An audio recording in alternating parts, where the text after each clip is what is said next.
โดนเลยเขาแฮกไปแล้วเขาแฮกเฟซไปนะเพราะว่าเอาน้ำนี่เลยบอกให้กินนะเพื่อได้น้ำดื่มมันได้ที่เป็นแพ็คคือว่าเบิดแล้วบ่จักแล้วเอาน้ำตัวนั้นบอกให้กิน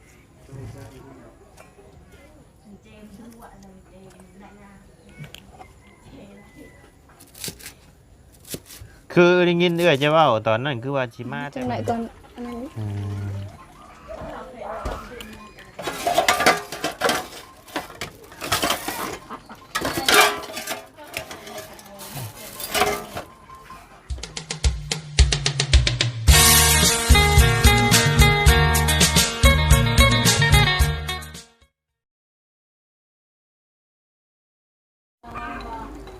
เอาเนาะพี่น้องเลยเปิดคลิปเปิดภาพมาตอนนี้ก็อยู่บ้านน้องหัวเพิ่นคือเก่าคือเดิมเนาะพี่น้องเลยเป็นจังใดเนาะคือจะมาเห็นทางอาจารย์เล่าลงว่าน้องสาวเพิ่นมาฮอดแล้วเนาะพี่น้องเลยเอาเดี๋ยวสิเข้าไปถามไทยก่อนเนาะพี่น้องเลยก่อนอื่นก็กราบทักทายสบายดีเด้อเนาะพ่อแม่พี่น้อง FC เบิร์ดสุขุสู่คนเนาะเพราะว่าอยู่ในและต่างประเทศก็ยินดีต้อนรับเข้าสู่ช่องอะไรคือเก่าพี่น้องอากาศเริ่มหนาวก็บัดก็เริ่มมาแล้วได้พี่น้องเอ้ยบัดนี้เนาะพี่น้องเอ้ยเพื่อนซานน้องเพิ่นกันแล้วว่าไหนเงียบเงาเนี่ยแล้วบัดนี้เนาะพี่น้องเอ้ยโอ้โธ่นี่บ่ของน้องหัวเพิ่นน่ะเนาะโธ่น้องบุดเพิ่นแล้วกันฮะสบายดีหยิบไม่นะน้องของน้องหัวบ่นี่จานมาฮอดจักโมงฮะ7 โมงแม่นไพ่ได้ไพ่ไปครับเอื้อยแม่นเอารถจักรบ่ไปนะแม่นเครื่องบ่ได้หลายบ่ใช่บ่มีแม่นเครื่องก็บ่ได้หลายขึ้นรถแต่เวียงจักโมงใช่ประมาณ7 โมงจับ7 โมงมาฮอดพี่7 โมงแม่ประมาณ7 โมงใกล้ๆเนี่ยมาฮอดคือได้ยินเอื้อยจ้าว่าสิมาแต่มาฮอดแต่ว่านนี่วะบ่เมื่อวานนี้บ่ได้มาคือว่าขึ้นรถแต่มื้อวันจันทร์ว่ะเมื่อวันจันทร์นั้นมาแต่อันนั้นรถเต็มเด้ก็เลยรถเต็มซื้อปีทาก็เลยซื้อปีแม่จองได้จองตัวไว้เนาะแม่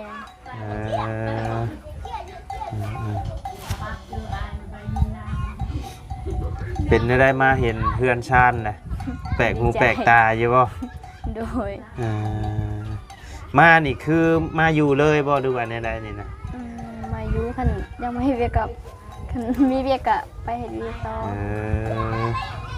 ไปอยู่พุ่นได้จักปีได้สาเหตุประมาณ6 เดือนประมาณ6 เดือนแม่เฮ็ดเวียกหยังกันเวียกบ้านกับเอาน้องเวียกบ้านกับเอาน้องแม่อ๋อ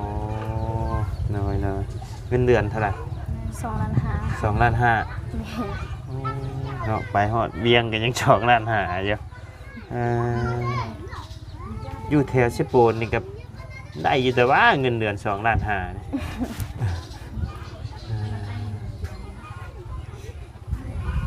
มา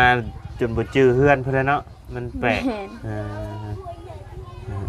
ของน้ำก็มีบาดนี้ยังเดือน้ำบัดนี้อดใจรองบมีแล้วมีแต่ว่าหาทางสร้างเจาะเพิ่นติดต่อทางสร้างเจาะเพิ่นแล้วก็ปรึกษาทางทีมงานก่อนเนาะว่าพร้อมมื้อใดเดี๋ยวก็สะดวกสบายแล้วแต่ว่ามันก็สิยากอยู่อย่างนึงเนาะเพราะว่าเฮือนน้องเพิ่นนี่ยังบ่ทันมีไฟพี่น้องยังบ่มีทันมีไฟเป็นของตัวเองเนาะไฟยังบ่ทันเข้าพี่น้องใช้น้องหัวเด้หัวใช้มานั่งข้างๆกันดูคือกันอยู่บ่เอื้อยกับน้องนี่สบายดีโดยสบายดีพักยังกันนะพักอีกตู้ ได้ยังกินมื้อนี้แม่ ซื้อปลา ฮะ ซื้อปลาดุก ซื้อปลาดุกไปหับน้องแล้วก็ได้ซื้อกับข้าวมัน สิเฮ็ดเมนูให้กินได้ฮะ แม่นบ่ น้องน้องจันว่าสิเฮ็ดเมนูให้กิน โอ้เจ้าชื่อจันบ่ แม่น อ๋อสาวจันกังโกะ จันธิดา เอาบ่แม่นเนาะแกจันทิราบ่กันเรียกว่าจันกังโกะ โอ้ยเนาะ โอ้แม่นเนาะ รับคำงาน ขอโทษ เรียกว่าสาวจันกังโกะ โอ้แม่นเนาะจันทิราเนาะ โดย อายุจักปี 17 17 โดย เอื้อย19ห่างกันปีหนึงเนาะเป็นจังได๋พ่อแม่พี่น้อง FC คือกันบ่เนาะเอื้อยกับน้องอันนี้ยิ้มตลอดหัวตลอดอันนี้อันนี้กันยิ้มเลยกันยิ้มคือกันอยู่ยิ้มแบบ ยิ้มเป็นคนละแบบเนาะผู้นี้ยิ้มเห็นเบิดอันนี้ อันนี้หาเห็นเนาะ อดบ่ได้ดอกน้อง อดบ่ได้อันนี้เนาะยิ้มตลอด คน โอ้สิโชว์เมนูสิจัดเมนูเด็ดเนาะมื้อนี้เนาะ โด โอ้ ย จะกินข้าวแล้วอาจารย์ กินมาแล้วกินปิ้งไก่แต่ก็อยากชิมเนาะ ข่อยก็อยากชิมอยู่สิลงมือเฮ็ดเลยบ่ โดย ไปได้ซะ สิไปเบิ่งนี่ เบิ่งไงน้องเพิ่นสิเฮ็ดหยังเด้ให้กินนี่เนาะ ไปต้องหัวโอ้ยเนาะไปพี่น้องเดี๋ยวมื้อนี้ โอ้ตะไบ หลังจากที่ว่าได้ซิมทั้งอันสีมือทั้งแม่เพิ่นแล้วมื้อนี้มาลองสีมือทั้งน้องจันเพิ่นพี่น้องเอ้ยมื้อนี้เนาะ บ่แซ่บเด้อ แซ่บยังสิบ่แซ่บขนาดทั้งแม่แล้วยังเฮ็ดแซ่บลูกก็สิแซ่บคือกันนั่นแหละเนาะ มีลูกสาวมาตามลูกเขาเลย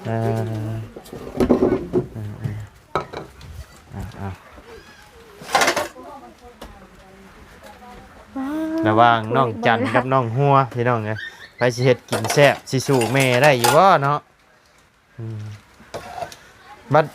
บัดนี้เจ้านั่งถ่ายกินได้แม่เด้อบัดนี้เด้อให้ทั้งลูกสาวเฮ็ดบัดนี้ โดย มื้อนี้กินข้าวน้ำได้บ่มื้อนี้แม่นั่งกินข้าวน้ำเด้อมื้อนี้เด้อ เลย มาแต่ละเทื่อบ่เห็นแล้วนั่งกินข้าวน้ำจักเทื่อเด้ เอาแม่อย่าไปนี่แม่ มื้อนี้ลงนั่งกินน้ำเด้อมื้อนี้เด้อ โดย เออ ชักแม่กินชักแม่ไม่ได้กิน เอากินนะแล้วบ่ แม่กินเลือดนี่ก็ได้อยู่เลย บ่แล้วอยากให้กินน้ำหั่นนะอยากให้กินร่วมพาน้ำหั่นนะมาแต่ละเทื่อหาแต่ขับข้าวให้กินบ่ได้กินน้ำจักเทื่อไปอยู่อันเบียงพุ่นก็เฮ็ดกับข้าวคือกันบ่ แม่นเฮ็ดกับเฮ็ดให้ลูกเราแล้วก็เฮ็ดให้แม่เรา เออ เวลาแม่เราบ่ได้กินข้าวนอก เอาถ้าลองเบิ่งพี่น้องเอ้ย น้องชื่อน้องอีก โดยลองสีมือน้องจัน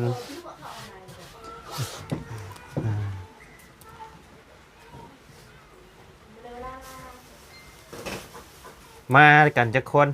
2 คน 2 คน แม่นอยู่นํกัน อยู่บ้านเดียวกันบ่ที่มานี่ แม่นแต่บ้านเราอยู่นอก บ้านเราอยู่เนาะ แม่น เออได้เงินมาจากล้าน ได้หยังประมาณ3ล้านปลาย 3 ล้านปลาย โดย ก็ได้เด้ฮะ หมดให้แม่โอนให้แม่ซื้อข้าวหมดแล้ว ทั้งซื้อเครื่องสำอางแน่ แนวมันแล้วผู้แสบผู้สาวเนาะก็ต้องชื่อกระแป้งน้ำแดงมาทาและพี่น้องเลยเอาเข้าไป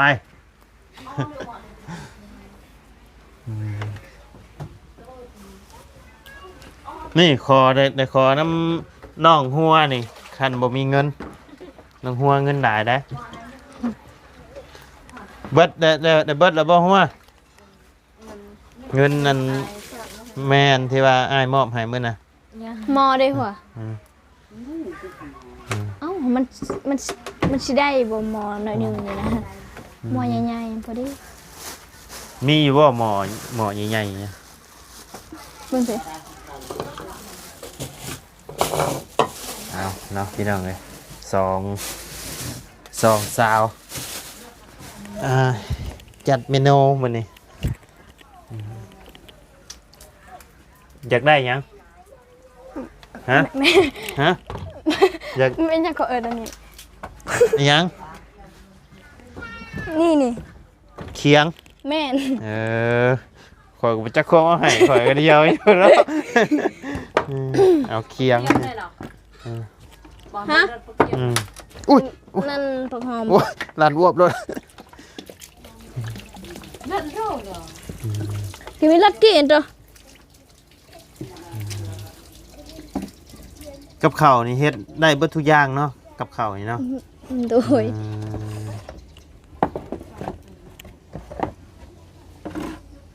ใช้ปลาเลยอะ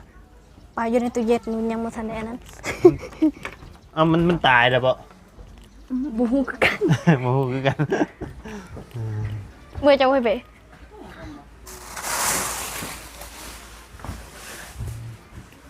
นั่นน่ะจะจะว่ามีด นะเดี๋ยวให้ทั้งน้องเพิ่นเฮ็ดทางนี้ก่อนพี่น้องเอ้ยโอ้ยมาทางนี้ก่อนจี้ได้บ่ได้เดี๋ยวช่องปิวพี่น้องเอ้ย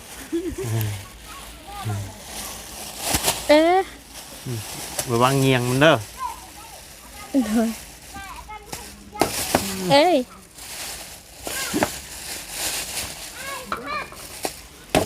อืมเรียบร้อย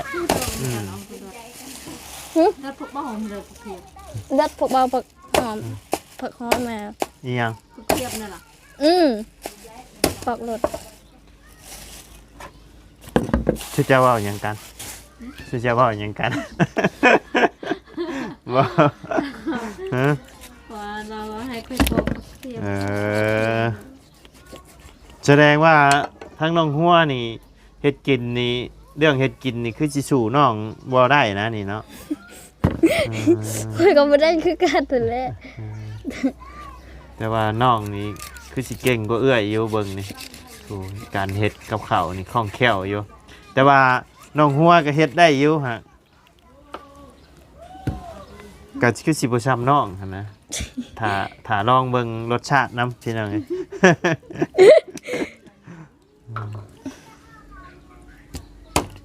มาฮอดกับเพิ่นกับโซ่สีมือเลยพี่น้องเอ้ย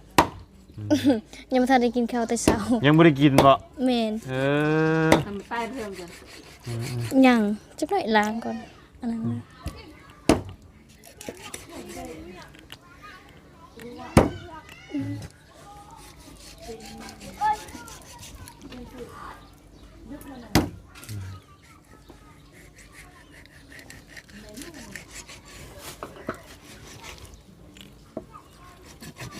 กินกับข้าวกับ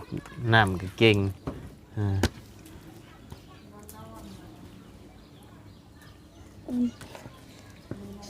คือว่าแล้วน้องเพิ่นไปอยู่พุ่นเพิ่นก็เฮ็ดกับข้าวตลอดเนาะ โดย เปื้อนเบิดครับ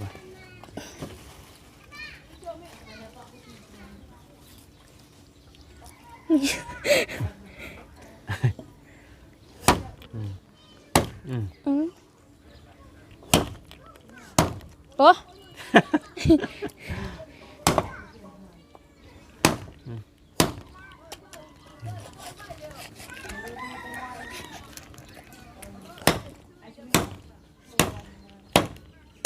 ปลามีด เดี๋ยวให้น้องเพิ่นอันเสือดก่อนจักหน่อยหนึงพี่น้องเลยงัวมีอันจักสิแม่นผู้ว่าวหรือว่าอันผู้ใหญ่ใจดีนี่แหละเพิ่นว่าเพิ่นอยากได้เฟซเจ้าสิให้อยู่บ่ฮะชื่อชื่อเฟซชื่อแน่ไหนฮะ สื่อภาษาอังกฤษ ชื่อภาษาอังกฤษ แม่ มีโตวหยังแน่ จะเอาให้เบิ่ง ให้เบิ่งจักสิแม่นอันผู้ใหญ่หรือผู้ใหญ่ใจดีหรือว่าผู้ว่าวก็บ่ฮู้นะเพิ่นโทรมาหาข่อยมื้อเช้านี่อยากได้เฟซน้องหัวเด้เพิ่นว่าถามข่อยว่ามีบ่ข่อยบ่มีว่าบ่ได้เอาเฟซน้องเพิ่นไว้ มีหมอใหญ่บ่หัว มีหมอใหญ่บ่ มันเด้ ฮะ อยู่ใส่ เด้หมอใหญ่ระวังเด้อ โดย อ้วบลงหันโอ้ยเนาะเอาอดใจรอหน่อยนึงเดี๋ยวก็ได้ไหมแหละซานนี่ ซานนี่ก็มีได้งบเห็ดชานเห็ดบันไดไหม โดย เฮ็ดลบ อ๋อแกงขี้หมอใหญ่ได้บ่ แม่ล้างก่อน ใช้ได้หรือบ่บ่ได้ หัวไปซื้อขนมในเด้อ อืม เด้อหัว ถึกบล็อกบ่มีแม่นบ่มีเน็ตบ่อืมตายอีกแล้วโทรศัพท์เนาะ โทรศัพท์เฮ็ดเพลง เทอีกแล้วเบิ่งหะเรียบร้อยโอ้ยเนาะ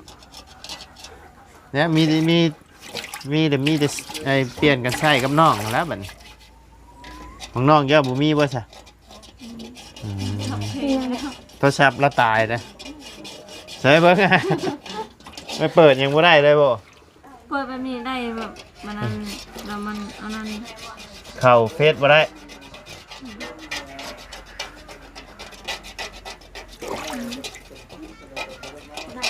มโดนเลยเขาแฮกไปแล้ว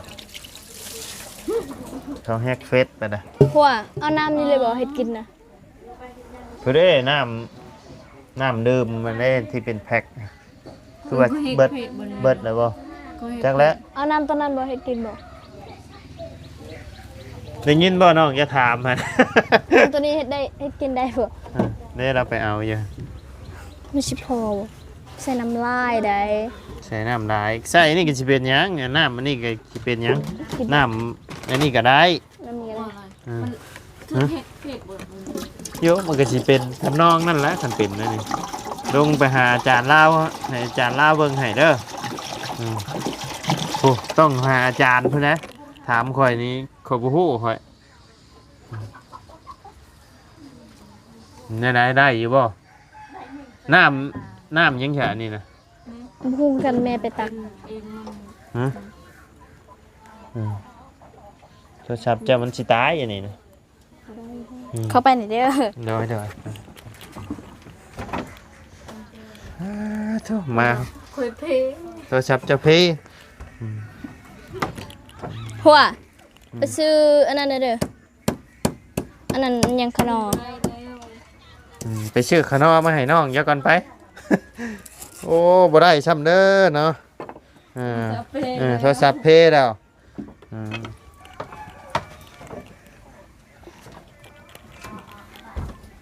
โทรศัพท์ตายคอเราะ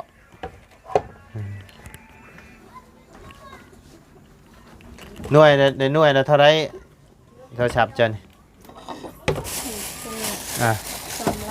3 ล้าน iPhone 11บ่ฮะ ฮะ iPhone X iPhone X คัน iPhone 11 12นี่มัน5-6 ล้านพอแล้วเนาะ 3 ล้านปลาย4 ล้านปลายประมาณนั้น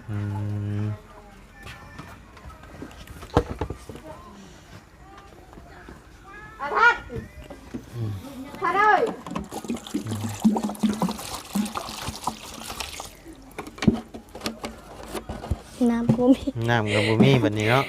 เบิดแล้วบ่ในตุกตัวนี้ใช่ เบิดแล้วยังไปกิน นี่แหละพี่น้องน้ำบากตัวน้ำนี่แหละเฮ็ดหยังกะอดใจรออดใจรออีก2-3 มื้อก็ได้ใช้น้ำแล้วแต่ว่าไฟเจ้านี่มันสิถึงบ่เท่านั้นแหละ เป็นตากินอยู่บ่ เอ้า เคยเฮ็ดเป็นตะกินอยู่บ่ล่ะจ้ะ บ่เบิ่งกะเบิ่งน้องเพิ่นก็สิคือสิเฮ็ดกินเก่งอยู่พี่น้องการซับอยู่ครัวกินนี่ถือว่าเบิ่งก็คล่องแคล่วดีอยู่นะคือสิถนัดอยู่แล้วเบิ่งเจ้าอยู่บ้านตะกี้เจ้าก็เฮ็ดบ่ เฮ็ดมีแต่แกงหน่อไม้กะ ไปอยู่พุ่นแล้วเพิ่นสอนหลายอย่างอยู่เนาะ แม่น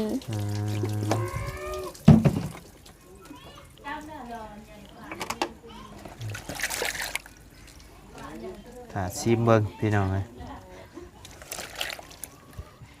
แซ่บอยาติเด้อ โอ้บ่คันว่าบ่แซ่บก็ติได้สิได้ปรับปรุงบ่ บ่แซ่บก็บอกว่าแซ่บนี่เจ้าก็สิเฮ็ดคือเก่าแล้วบ่ คันว่าบ่แซ่บก็บอกได้ข่อยนะสิได้ปรับปรุงเด้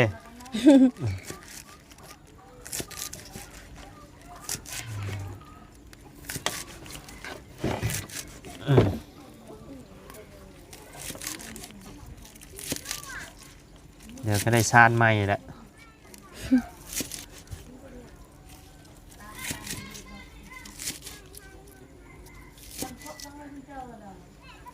มือเดี๋ยวมือได้ใส่ชิลงไปเยี่ยมพ่อ ก็บ่ฮู้คือกันแต่ยังบ่ทันได้บอก ได้ยินทั้งเอื้อจะว่าถ่าน้องมาก่อนจังสิไปเหรอ เขาว่าอาทิตย์หน้าพุ่น เออ อาทิตย์หน้าว่าสิมา แล้วให้มันแล้วมันทั่วให้เฮือนในซานก่อนจังไป คือว่าแล้วเลยได้บัด ด้วย เฮือนซานก็แล้วแหละมีแต่ยังอยู่นี่แหละยังซานกับบันได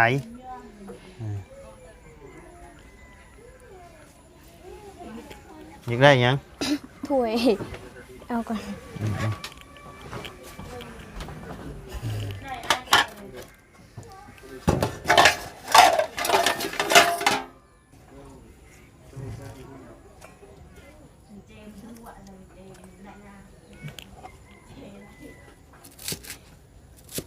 คือได้ยินเอื้อจะเว่าตอนนั้นคือว่าสิมาแต่วันที่23 24ผู้ว่าเพิ่น ว่าสิมาตอนนั้นแต่ว่าบ่มีคนมาแทนเด้ บ่มี เขาเจ้า คน หากันมาแต่วันอาทิตย์นี่ อืม ก็เลยมื้อ เพิ่นหาสิหาคนได้ แม่น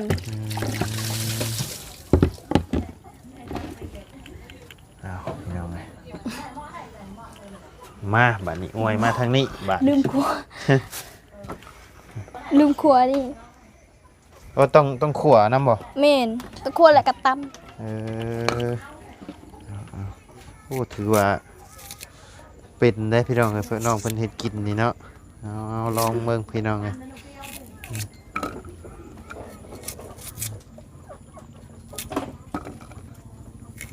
คันตำใช้เด้อนี่มันบ่หอมเนาะ แม่น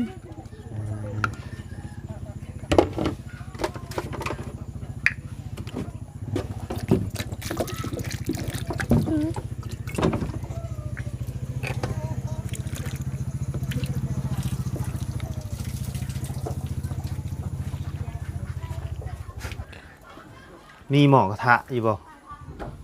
บ่มีใช่เนาะขัวใส่หม้ออันนี้ก็ได้อยู่แล้ว หมอก็บ่ลาย แล้วเราเฮ็ดเพลียเราก็เมื่อย ใกล้ดอกจะมาแล้วบัดนี้ มีผู้ช่วยนะเฮ็ดกินนะช่วยมานี่แม่เจ้านั่งอยู่แต่กองไฟนี่แหล้วเฮ็ดกับข้าวไว้ยอดช่วยฮะบอกว่าบ่กินก็ย่อให้อยู่หั่นละ ก็ย้อนความดีความมีน้ำใจของครอบครัวเจ้าแหละจังได้ในสิ่งนี้เนาะจึงมีผู้ใหญ่เพิ่นเห็นเพิ่นก็อยากซอยเนาะคนมีน้ำใจพี่น้องครับ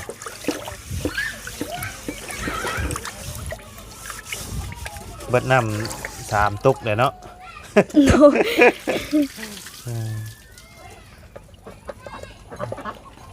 ครัวก่อน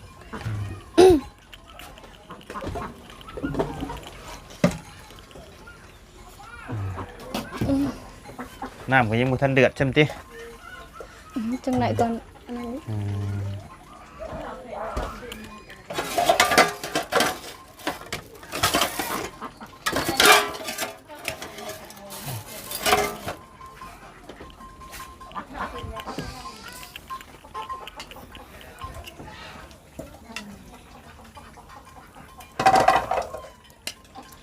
มักพริกบ่ขั่วบ่มักพริก โอ้ย ฮะ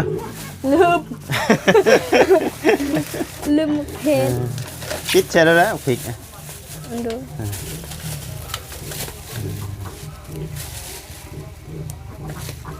บ่ได้บ่เคยถ่ายบ่เคยเฮ็ดกินอยู่ในกล้องจักเทื่อเนาะก็เลย เออตอนจะอยู่บ้านตะกี้ก็มีคนเข้ามาถ่ายอยู่บ่ บอก บ่มีเนาะ แม่น เออ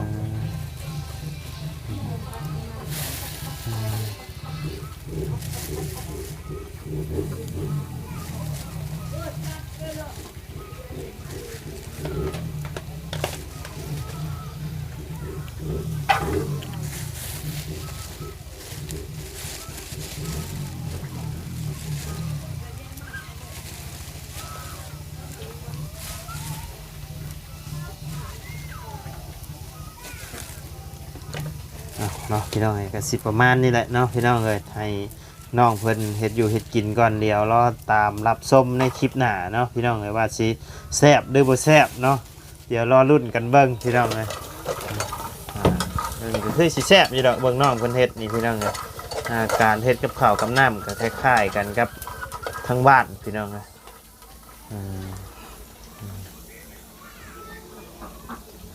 รอชิมเบิ่งเนาะมาฮอดก็เฮ็ดกับข้าวให้กินเลยพี่น้องเอ้ยน้องเพิ่นก็ป้าซาน้องเดี๋ยวอันทางอ้ายสิได้ขอจบคลิปก่อนบัดนี้เดี๋ยวรอตามรับชมในคลิปหน้าเนาะพี่น้องเอ้ยอันว่าซีมเบิ่งว่าสิแซ่บหรือบ่แซ่บเดี๋ยวทางทีมงานมาให้ทางทีมงานตัดสินพี่น้องเอ้ย ยังสิมีเข้ามาอีกหลายได้นี่บ่ได้มีแต่เท่านี้ได้นี่ โดย ยังหลายเลยเจ้าอยู่พุ่นเจ้าก็ได้เบิ่งอยู่บ่คลิป ก็ได้เบิ่งอยู่บางมือก็ได้เบิ่งบางมือก็บ่ได้เบิ่ง เดี๋ยวให้น้องเพิ่นเฮ็ดกินก่อนสบายดีแล้วน้องเด้อ สบายดี โอ้ยไปมาขอไม้นะ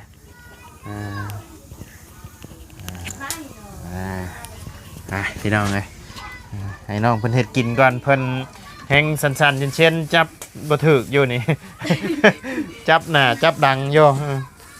เดี๋ยวให้น้องเพิ่นเฮ็ดแบบสบายใจก่อนเนาะ หิวข้าวแล้วบ่ได้กินข้าวยังบ่ได้กินข้าวเช้าอยู่เนาะให้น้องเพิ่นเฮ็ดอยู่เฮ็ดกินก่อนพี่น้องทางบ่ไลก็สิได้ขอจบคลิปปิดคลิปลงไว้เพียงสำนี้ก่อนเด้อพี่น้องเด้อขอบคุญขอบคุณพ่อแม่พี่น้องและ FC เบิร์ดทุกคู่ทุกคนเนาะที่เข้ามาติดตามและรับชมทางช่องบ่ไลเนาะสำหรับคลิปนี้ลำลาเด้อพี่น้องเด้อพบเจอกันคลิปหน้าเนาะสบายดีเด้อ